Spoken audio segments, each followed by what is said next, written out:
Bueno, estamos con la psicóloga Anabela Cerventi. Ahora sí te presento, te saludo. Anabela, ¿cómo estás? Bienvenida a Cata de Noticias.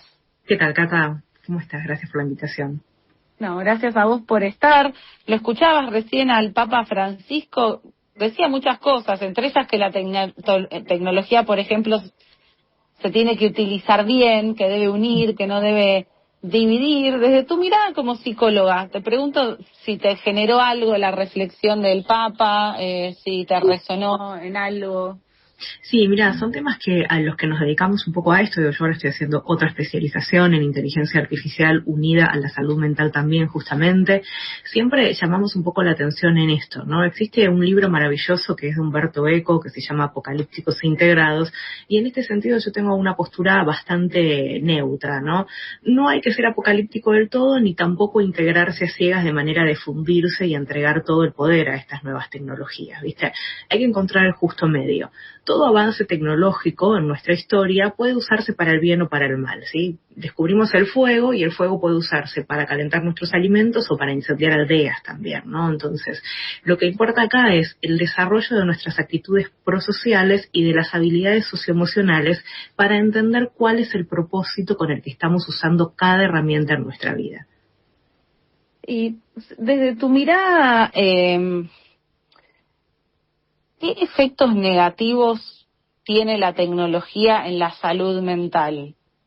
Tiene varios, si no las monitoreamos tiene varios. Justo, mira, hablaba el otro día con mis alumnos en la universidad, viste, en la carrera de psico justamente, y les decía, ustedes tienen que pensar muy bien qué es lo que quieren hacer con su vida personal en términos de sentido, de propósito, y también en términos de desarrollo profesional, porque ustedes son una generación que no necesita ser buena para nada, todo lo pueden delegar. Tienen en su casa un montón de robots que hacen cosas para ustedes, les lavan la ropa, cocinan, limpian, tienen acá un montón de herramientas que estudian por ustedes. Pueden subir textos y les devuelven un resumen. Si tienen una entrevista laboral, pueden entrenar con el bot antes de ir a la entrevista laboral y repetir la respuesta que les da el bot. Entonces, todo ese monto de energía disponible que ustedes tienen, que no la necesitan usar para aprender nuevas cosas, ¿para qué la van a utilizar? Y ese es el margen de vacío donde le tenemos que prestar atención específicamente.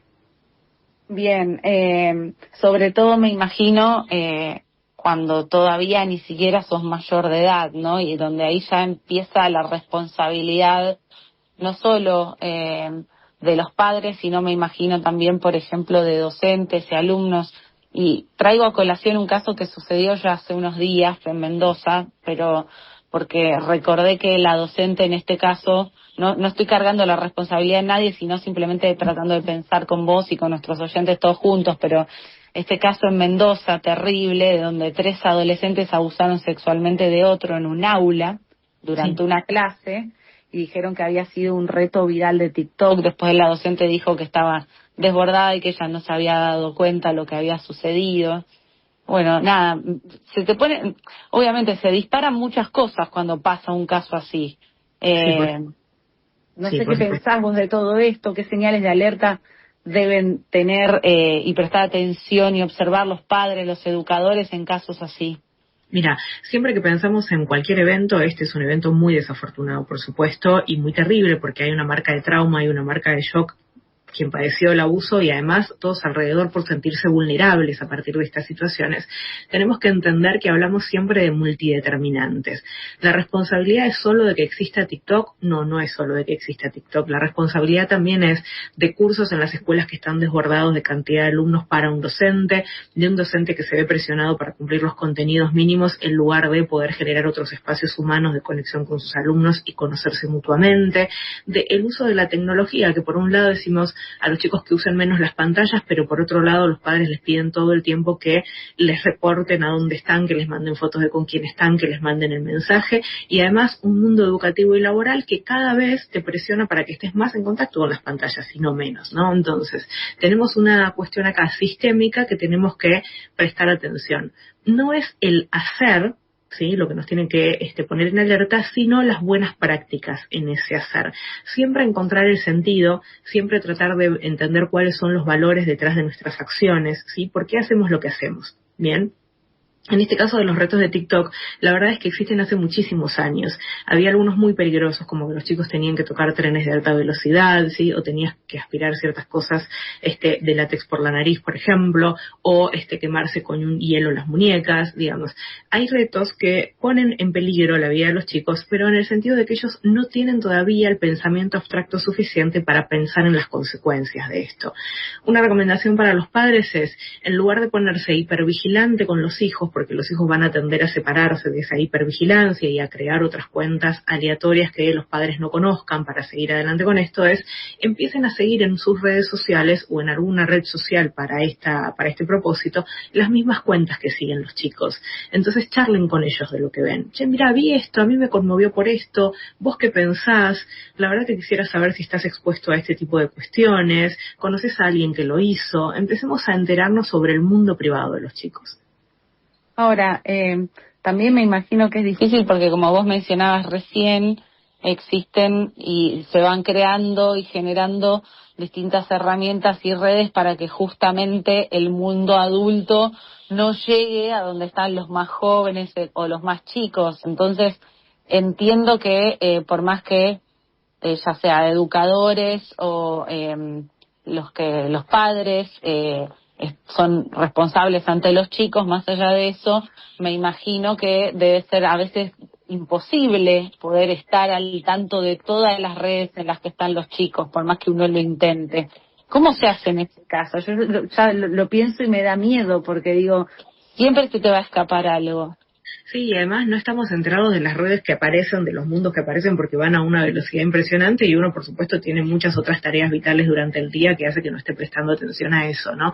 Primero tenemos que entender que los chicos, es cierto, tienen una presencia en ese mundo digital, pero también tienen una presencia en el mundo real cerca nuestro, ¿no? Entonces, si nosotros empezamos a observar que tiene expresiones un poco más hostiles o violentas, que se rehúye más a su habitación, que no socializa, que su socialización pasa específicamente por los dispositivos electrónicos y no en el mundo real, ahí ya tenemos algunos indicios. Y además, nosotros como adultos tenemos que entender que somos nosotros responsables de ofrecerles alternativas saludables o inteligentes, justamente para que la pantalla empiece a perder un poco de interés, o por lo menos tenga otras actividades que le compitan. Los chicos que están muy comprometidos en la práctica de un deporte, en el desarrollo de una actividad artística, en algún hobby, la verdad es que no están tanto tiempo con la pantalla. ¿Por qué? Porque tienen esta motivación intrínseca por actividades que les gustan por la propia naturaleza de la actividad. Yo me acuerdo de algunas charlas que he tenido con mi terapeuta de que en las nuevas generaciones de padres y de hijos, como que hay mucho menos lugar también para el aburrimiento y que mucho tiene que ver la conexión de los padres con la tecnología y lo que después miran los hijos. Sí. ¿Qué pasó con el aburrimiento ahí?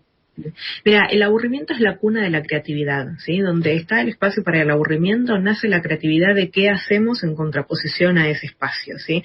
Ahora, si nosotros lo tapamos todo el tiempo con cosas porque no nos bancamos el tedio, ¿no? No nos bancamos un niño que se pone caprichoso, un niño que se pone quejoso, que por ahí tiene poco control de los impulsos, en lugar de entrenar esas habilidades socioemocionales, justamente para minorizar esas respuestas impulsivas, lo que hacemos es exacerbarlas, porque cada vez les vamos achicando más el umbral de tolerancia. Entonces, si yo me banco primero 10 minutos ese capricho antes de dar una tablet para que se entretenga, y después lo banco 5 antes de prender un video en YouTube, y después me lo banco 3 porque yo estoy ocupada, yo estoy mal educando esa tolerancia a la frustración. ¿Sí? Entonces, el aburrimiento es algo que hay que dejar que ocurra y dejar materiales alrededor de los chicos para que puedan aburrirse y puedan ponerse creativos, que inventen sus propios juegos. Claro, claro.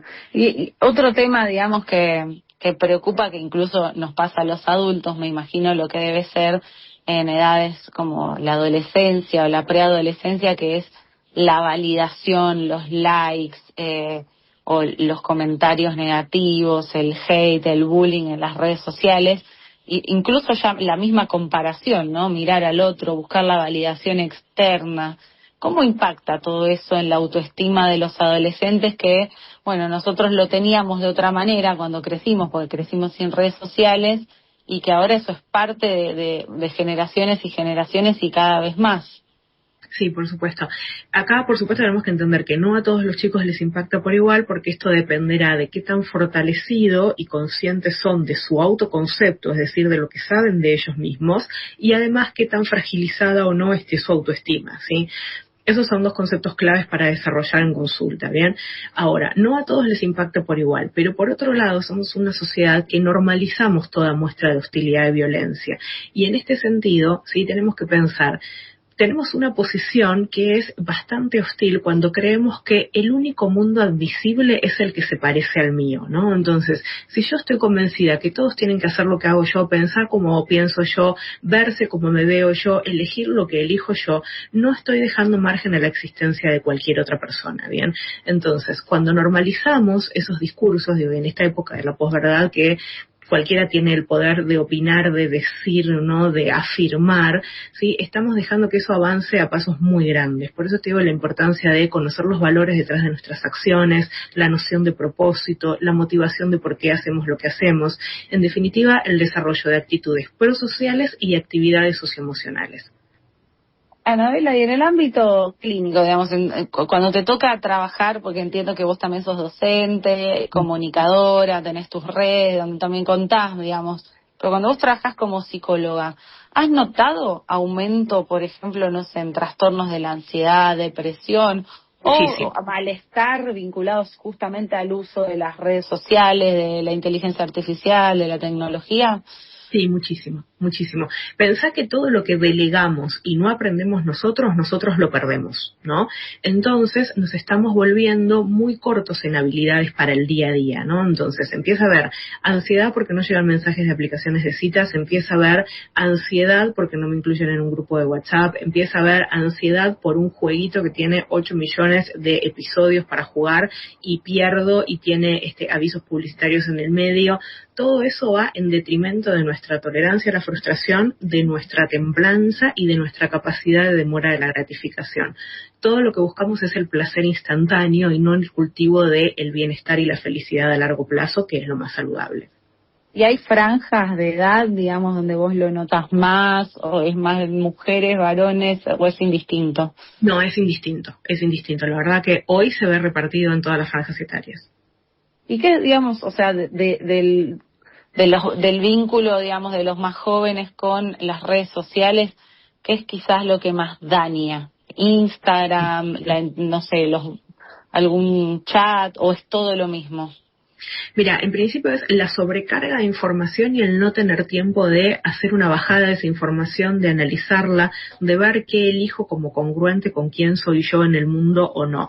Fíjate, siempre pongo un ejemplo en las clases por ahí que es un poco bobo, ¿no? Pero de acuerdo a cómo uno esté, fíjate que te aparecen plaquitas en las redes sociales que son absolutamente contradictorias, ¿no? Por un lado alguien te dice, deséalo tanto que el universo no tenga más remedio que dártelo, y vos le pones like, y al segundo te aparece otra placa que te dice, soltalo, si no es para vos, soltalo, y le pones like, ¿no? Entonces, ¿qué hago? ¿Me aferro y lo deseo o lo suelto? ¿No? Todo nos convence muy rápidamente sin darnos cuenta que es contradictorio, ¿no? Entonces, si no nos tomamos un espacio de tiempo para ese autoconocimiento que te decía antes, para fortalecer nuestra autoestima, vamos a la deriva por opiniones que son muy amarillistas, que son muy impactantes, que tienen un efecto rápido sobre nuestro sistema emocional, y nos entregamos completamente a eso. Claro, claro. Y pienso en todo esto, y obviamente que te vi incluso en los programas de radio y de tele hablando, porque disparó muchos de estos temas de discusión, por suerte, no solo en la Argentina, la serie Adolescencia en Netflix, que probablemente muchos de nuestros oyentes la hayan visto porque es una de las series más vistas y tiene mucha repercusión, muchos otros no. Es una serie que, le cuento a los oyentes, es muy buena, la recomendamos, es ficción, pero bueno, algunos elementos cuenta Netflix que están basados en algunas historias reales, sucede en Reino Unido, y bueno, y trata justamente del mundo de los niños y los adolescentes y preadolescentes en las redes sociales. ¿Qué te pareció a vos esa serie y lo que plantea esa serie? La serie es excelente a todo nivel, es excelente cinematográficamente, es excelente a nivel guión, es excelente pantalla de la realidad también, ¿no? Pero tenemos que entender que no es extrapolable 100% a nuestra cultura, al menos todavía, ¿sí?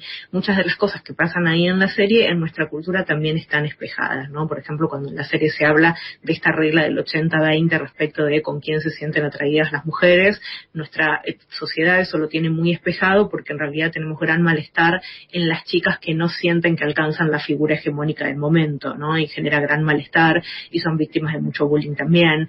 Entonces, sí, la violencia en los grupos que reparten contenido misógino, por ejemplo, y de muchos prejuicios y estereotipos, eso sí está instalado y es algo a lo que le tenemos que prestar atención, tanto en la sociedad en general como en instituciones educativas y también en instituciones de salud, porque eso sí se está acrecentando muchísimo. Sí, yo te he escuchado esto de no se puede extrapolar todo, porque bueno, es Reino Unido, son otros lenguajes, otros códigos, otra sociedad.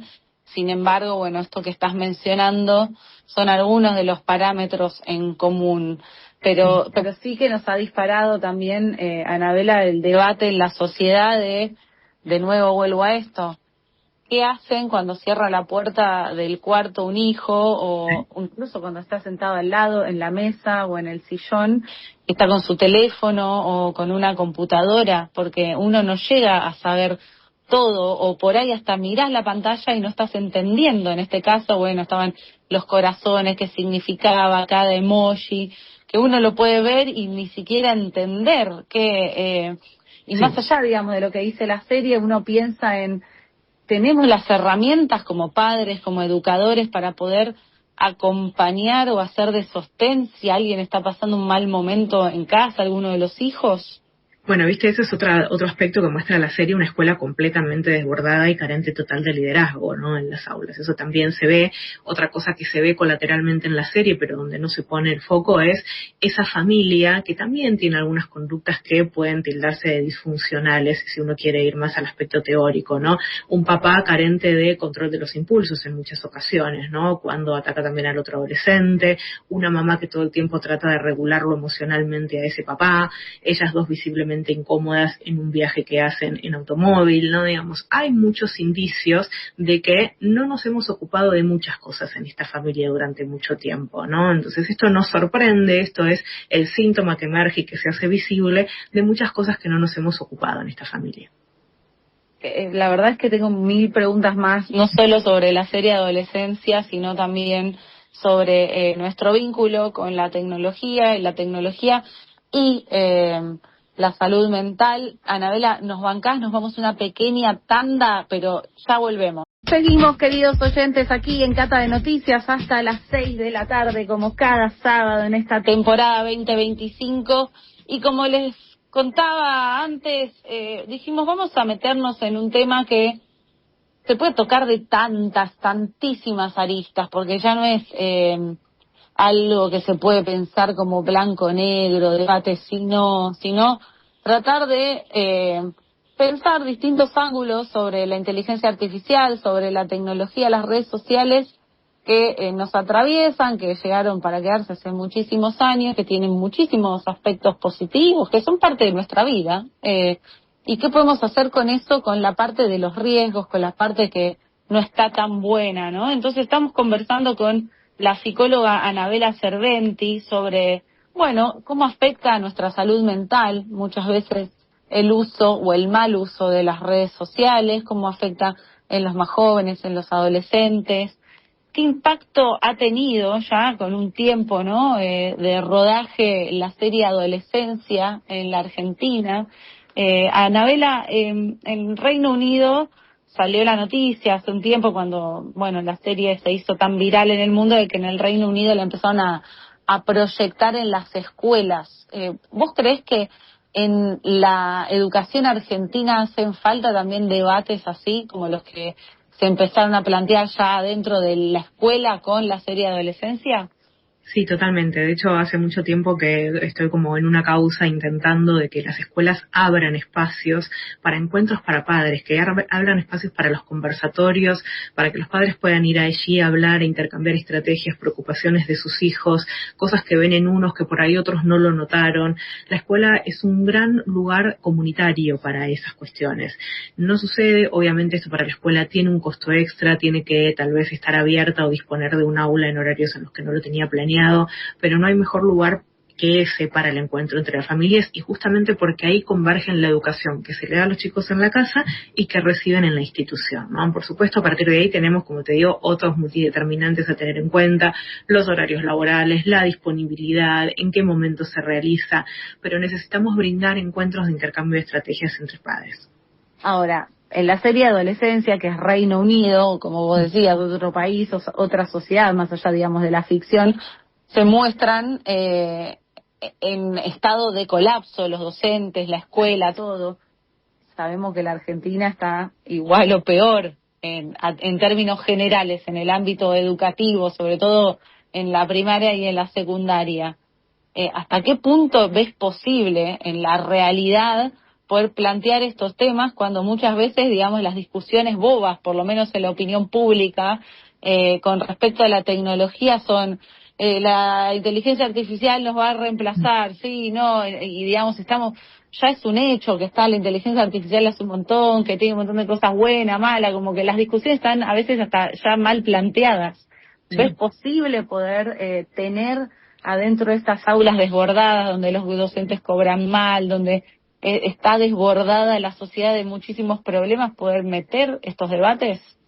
Y es posible, si todos le ponemos voluntad, es ese plus, es este extra que tenemos que dar todos por ser parte de una sociedad, justamente, ¿no? Así como somos muy solidarios ante una catástrofe, como vimos hace muy poco, también tenemos que ser solidarios en estos aspectos, ¿no?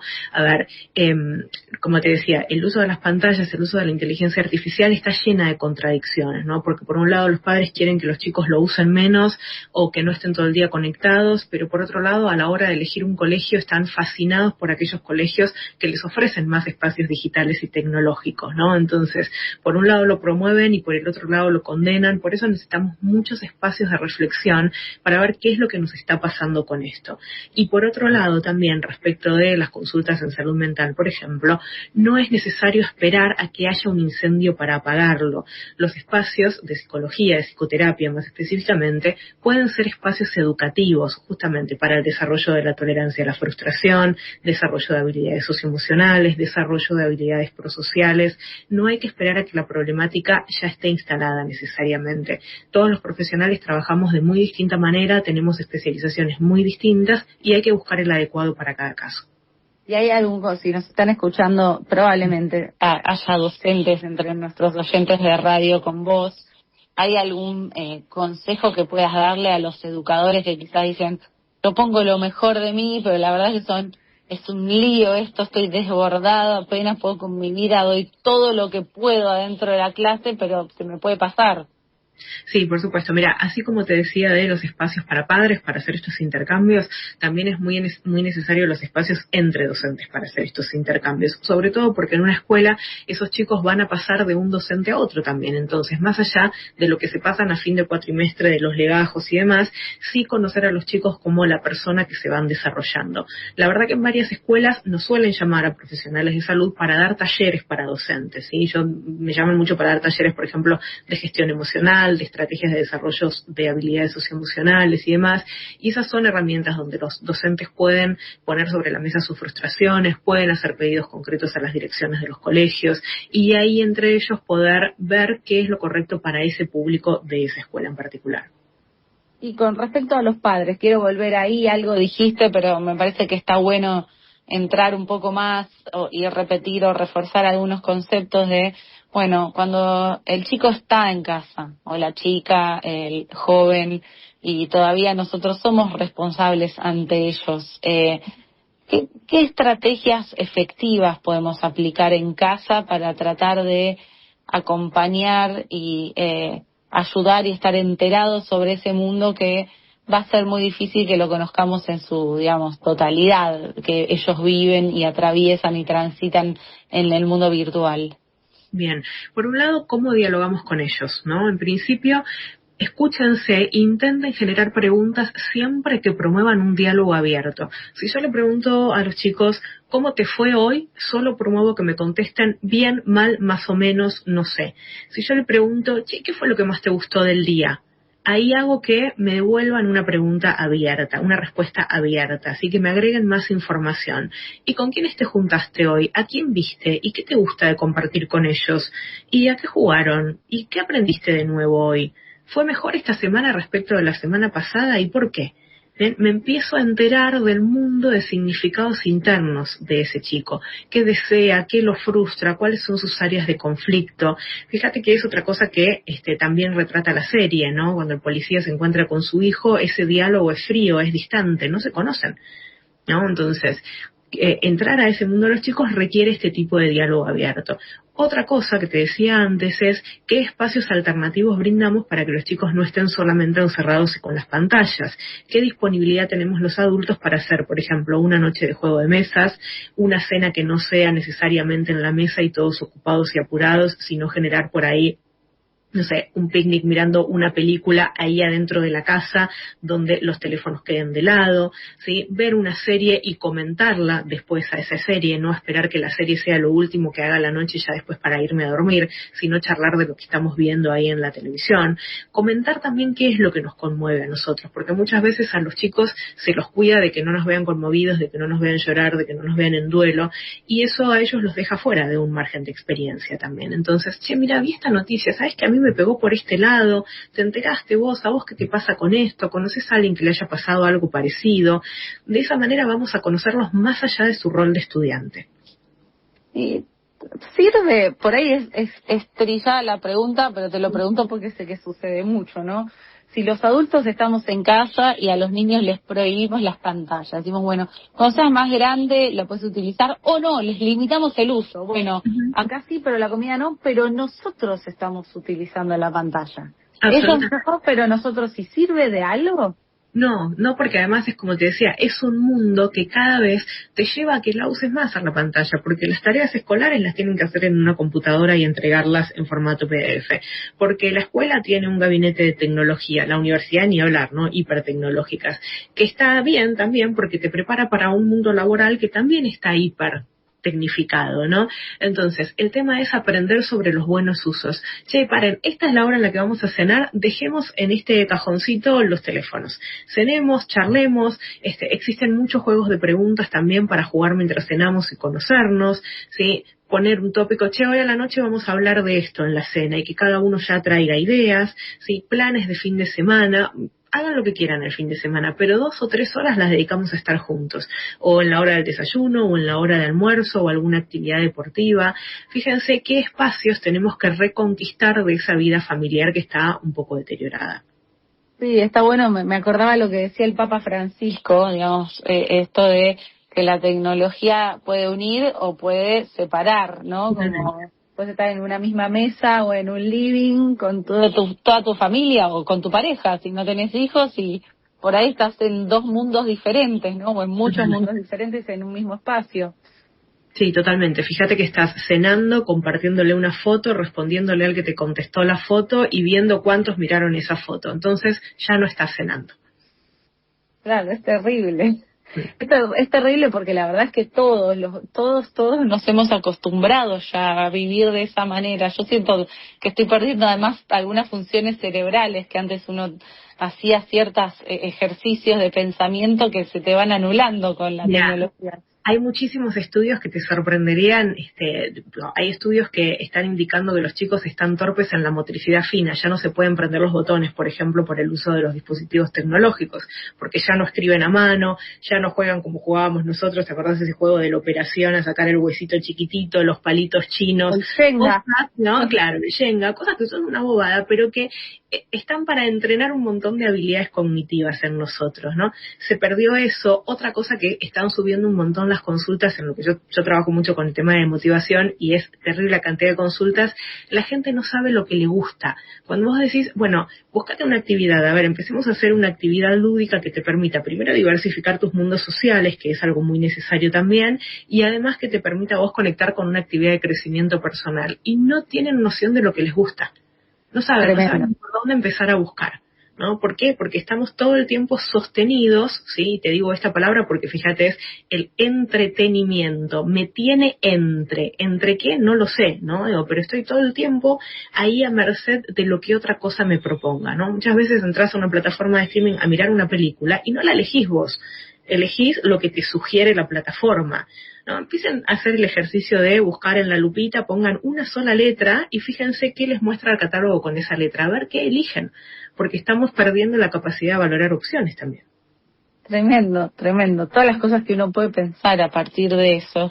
Y después hay otra arista más que me interesa hablar con vos, pero que tiene que ver con todo esto, que es todas estas apps que han surgido en el último tiempo, que me imagino están cada vez más desarrolladas, que son apps de inteligencia artificial y que te ofrecen terapias psicológicas, coacheo. Bueno, entiendo que hay una diversidad de distintas apps, pero que bueno, que algunas de ellas incluso han estado en la polémica en los medios de comunicación, pero que ya no te está atendiendo un ser humano, sino un robot, digamos. Es una consulta psicológica donde, bueno, vos estás hablando de una inteligencia artificial. Y la verdad es que hay 1000 debates alrededor de eso. Oh, van a reemplazar a los psicólogos, no sé qué. Pero a mí me interesa preguntarte a vos qué pensás, cómo funciona, si las has visto funcionar. Sí, mira, de hecho, probé durante un año 2 desarrollos, pero en 2018 te estoy hablando, incluso antes de la pandemia, antes de que lo digital cobrara más popularidad. Había 2 desarrollos, uno era de la Universidad de Stanford, que se llama Webot, que todavía funciona, no está disponible en Argentina, pero todavía funciona, y otro Wisa, que es un desarrollo de la India, que funcionan de manera muy distinta. Wisa, hoy, por ejemplo, el Reino Unido lo recomienda como atención de primera línea a ese bot. ¿Por qué hay terapeutas humanos detrás de esa atención? Entonces, de acuerdo a marcadores de ciertas palabras claves, te sugiere hablar por teléfono con un terapeuta humano, ¿sí? Esto tiene un montón de matices para analizar. Primero, el acceso a la salud mental, ¿no? Se polariza porque tenés herramientas que son gratuitas, entre comillas, ¿no? Porque alguien está desarrollando esto y recibe dinero para desarrollarlo, ¿no? Pero digamos que son gratuitas frente a un sistema de salud que si vos querés una atención especializada con alguien de muchos años de experiencia, con muchas certificaciones, por supuesto que cuesta dinero, ¿no? Entonces, se polariza la accesibilidad. Es muy bueno para las personas que viven, por ejemplo, en áreas rurales y que no tienen acceso a un hospital público o a la posibilidad de ir a un consultorio todas las semanas o cada 15 días, ¿bien? Entonces, tienen luces y sombras. ¿Cuáles son las sombras más preocupantes? Las sombras más preocupantes es que la inteligencia artificial está sesgada para ser complaciente con vos. Ninguna respuesta va a ser disruptiva. Fíjate que tiende a adularte cuando vos hablas con una inteligencia artificial. Y cuando alguien te adula, ¿sí?, va directo a tu circuito de recompensa y vos, sin querer, sesgás y manipulás esa conversación. Con lo cual, lo que vos estás haciendo es buscar que la inteligencia artificial te responda a lo que vos querés escuchar, ¿sí? En este sentido, un caso preocupante, un chico de 17 años que empezó a hacer terapia con un bot terapeuta porque sus papás no lo dejaban ir a una fiesta y el bot, como decía, no digo irónicamente, fue tan empático y lo comprendió tanto ese chico que la sugerencia del bot fue que matara a sus padres. Tremendo. O sea, eso era una app para supuestamente hacer de psicóloga. Exactamente, porque son reactivas, van respondiendo a tu propio lenguaje, reacomodan tu discurso y generan una respuesta desde ahí. Por otro lado, también vos tenés distintos desarrolladores de estas aplicaciones. Hay desarrolladores que son empresas que desarrollan productos en el ámbito de la salud y otras que no, otras que son desarrolladores tecnológicos. El usuario no sabe quién desarrolla cuál. Yo te puedo hablar de Wisa y de Webuy porque son 2 desarrollos de universidades que tienen que ver con la salud mental. Stanford, de hecho, fue la universidad que históricamente ha investigado más en salud mental, ¿bien? Pero el usuario no tiene idea de estos matices. Lo elige por la interfaz. De hecho, hay una Brain que usa una imagen animada hiperrealista de un terapeuta humano, ¿no? Con lo cual vos conectás con una mirada, ya no solamente con un texto. costo, ¿no? Aunque sea una animación. Todo eso va a nuestro circuito cerebral de recompensa, por supuesto, pero tiene que ver con esto que te decía antes de estamos dejando de hacer el esfuerzo para muchas cosas, ¿no? Fíjate que lo que pasa con el mundo de los psicólogos es, primero, que hay muy poca información en la sociedad. Uno cree que sabe mucho de psicología, pero en realidad no. Por ejemplo, una distinción que la gente desconoce muchas veces es que psicología no es psicoterapia. Uno en la universidad va y estudia la psicología como ciencia, pero la psicoterapia, la psicología clínica, es una práctica con propósito, es una de las ramas posibles de la psicología. Con lo cual, a la hora de ir a un psicólogo, hay que asegurarse de que sea psicólogo clínico y de que tenga matrícula de salud para poder atender. ¿Bien? Eso por un lado. Por otro lado, que hay más de 500 psicoterapias oficiales hoy por hoy en el mundo, con lo cual no todos trabajamos iguales. Si a vos te recomiendan un dentista y vas a ese dentista y no te gusta cómo te atiende, vas a ir a buscar 6, 7, 8 dentistas hasta que das con el indicado. Con los psicólogos la gente no hace lo mismo. Se da por vencido muy rápidamente si no hace vínculo, ¿no? Entonces, la facilidad del bot es que como tiene este sesgo de complacencia, siempre vas a encontrar una respuesta que te agrade. Y te quedas ahí. Te puedo preguntar, o sea, vos básicamente no recomendás que nadie utilice una app, más allá, digamos, de las que probaste y que decís, bueno, no es todo lo mismo, hay algunas que están hechas por profesionales. ¿Vos recomendás que incluso las que sí están hechas por profesionales sean el ámbito terapéutico de una persona? Nos están escuchando del otro lado muchos oyentes diversos, Las que están desarrolladas por empresas de salud justamente llegan a un momento en donde el bot mismo te recomienda ir a ver a un terapeuta humano o llamar a las líneas de atención de salud mental de tu ciudad, ¿sí? El mismo bot llega a un momento donde, por el análisis de ciertas palabras, te recomienda eso. ¿Bien? Pero ¿cómo alguien se da cuenta de que esa es la buena herramienta y que te va a cuidar y te va a decir, anda a un psicólogo, pedí ayuda ya? Por eso te digo, el usuario desconoce estas cuestiones, porque las bajan por la interfaz, si es más atractiva o no, si es más rápida o no, si es gratis o no, ¿sí? Pasa con muchas prácticas, no solamente, digo, con la psicoterapia. Muchos han tenido mala experiencia, por supuesto, en psicoterapias también, porque como en cualquier oficio o profesión, uno puede caer por ahí en el profesional que no es el indicado para uno. El punto es, ¿cuál es el propósito, no? Primero porque las inteligencias artificiales todavía no desarrollan del todo, aunque existe esta ilusión, la empatía. Tampoco la intuición moral. No se puede adelantar a tus juicios morales sobre lo que vas a hacer, ¿sí? Todavía no lo pueden hacer. Tal vez en algún momento sí, va camino a eso, todavía no. El punto es, si vos buscas a alguien que solamente valide y te confirme y te diga lo que vos querés escuchar, entonces no estás buscando una solución. Claro. ¿Sí? Porque muchas veces el proceso de crecimiento, el proceso de introspección, tiene que ver con la confrontación y con los insights que nos dan cuenta de otros aspectos de nuestra vida, ¿no? Encienden la luz por ahí en pasadizos de nuestra personalidad que estaban un poco apagados, ¿bien? Entonces, primero, ¿para qué quiero hacer esa psicoterapia en todo caso? Busco que me digan lo que quiero escuchar, y esto pasa con los médicos de salud también, ¿no? Digo, cuando uno va a un médico y le da una recomendación y dice, no sabe nada, voy a otro. No digo, no es privativo solo de la salud mental. El tema es, el cuidado personal es un acto de responsabilidad propia, ¿no? ¿Cuál es el propósito por el que lo uso? Eso es fundamental. Y entonces ahí, escuchándote un poco, algo del factor humano que es irreemplazable.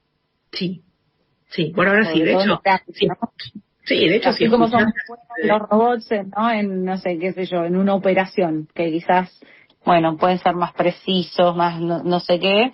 En otras cosas, la habilidad humana, como la terapia, por ejemplo, es irreemplazable. A ver, sí, yo tengo una visión más neutra en esto. Primero porque vos podés dar con un profesional que sea un desastre también, ¿no? Digo, y en ese caso, bueno, digo, tal vez el robot termina siendo un poco más astuto, ¿no? Digo, entonces no es privativo eso, ni todo tanto, ni todo tampoco, ¿bien? Por eso, ¿para qué lo uso yo y qué es lo que estoy buscando? Estoy buscando una solución, estoy buscando un entrenamiento de habilidades, estoy buscando resolver un conflicto, estoy buscando apoyo emocional. Tengo que saber qué busco para ir a encontrarlo, ¿bien? ¿Van a quedarse con todas las máquinas? Eso está en nuestra responsabilidad, porque justamente estamos en un momento en donde las máquinas nos liberan de un montón de tiempo, ¿no? Porque en este momento yo puedo estar hablando con vos, un robot lavándome la ropa, otro cocinando, otro limpiando. El tema es qué hacemos nosotros con ese tiempo libre. El problema no es que la máquina sea cada vez más autoconsciente, el problema es que nosotros dejemos de serlo en el camino, básicamente, ¿bien? Esa es justamente donde tenemos que prestar atención. Y vos cómo, digamos, pues estás muy actualizada con el tema de la inteligencia artificial y la salud mental. ¿Cómo te imaginas el futuro de la relación entre la inteligencia artificial y la psicología? Más allá, digamos, de lo que vos quisieras o desearas o pensás que es lo mejor. ¿Cómo te imaginas que va a evolucionar esto? Mira, me lo preguntan mucho a eso, y sabes que mi respuesta por ahora, al menos hasta que aparezca otra cosa que me haga cambiar de reflexión, es: yo tengo que preocuparme de ser la mejor profesional que pueda ser yo, y la verdad que amo mi profesión, amo lo que hago, con lo cual todo el tiempo estoy estudiando cosas nuevas, estoy certificando, estoy contactando con profesionales, ¿sí? Entonces, ser competitiva para mí dentro de lo que hago es inherente a mí, independientemente de si tengo que ser competitiva frente a una inteligencia humana o una inteligencia artificial. Lo hago porque es mi pasión, mi profesión, básicamente, ¿no? Entonces, por ahora no me preocupa tanto ser competitiva frente a una inteligencia humana o una inteligencia artificial, por ahora, ¿sí? Me preocupa más que los usuarios entiendan qué cosas están delegando a dispositivos y no las están entrenando, porque lo que no entrenamos se pierde, ¿sí? De hecho, si ves las últimas entrevistas de Elon Musk, justamente, él habla de que en 5 o 10 años probablemente los robots lo tomen todo, tomen todos los trabajos, y de hecho hace unas semanas en China ya se presentaron las Dark Factories. Estos son fábricas que no tienen ninguna presencia humana y están completamente oscuras porque están todas motorizadas y automatizadas por robots, por ejemplo, ¿no? Pero él dice, esto deja una ventana que es: vos no vas a necesitar trabajar, una utopía, por supuesto, ¿no? Dice, vos no vas a necesitar trabajar, con lo cual tu preocupación va a ser encontrarle el sentido a tu vida, tu noción de propósito. Y es justamente ahí donde trabajamos los psicoterapeutas. Qué interesante, la verdad que me quedé con muchas preguntas para hacerte, seguramente nuestros oyentes de radio, con vos también. Anabela, te agradezco mucho que hayas estado hoy acá en Cata de Noticias. Dejás muchas cosas picando para que las sigamos conversando, así que te vamos a volver a invitar. Dale, cuando quieras, gracias. Muchas gracias a vos, un abrazo grande. Chau, chau. Chau, chau. Bueno, queridos oyentes, recién hablábamos entonces en este programa con Anabela Cerventi, psicóloga, sobre una de las tantas aristas que uno puede pensar con las redes sociales, con la inteligencia artificial relacionadas con la salud mental. Vamos a seguir conversando, por supuesto, pero se nos voló el programa,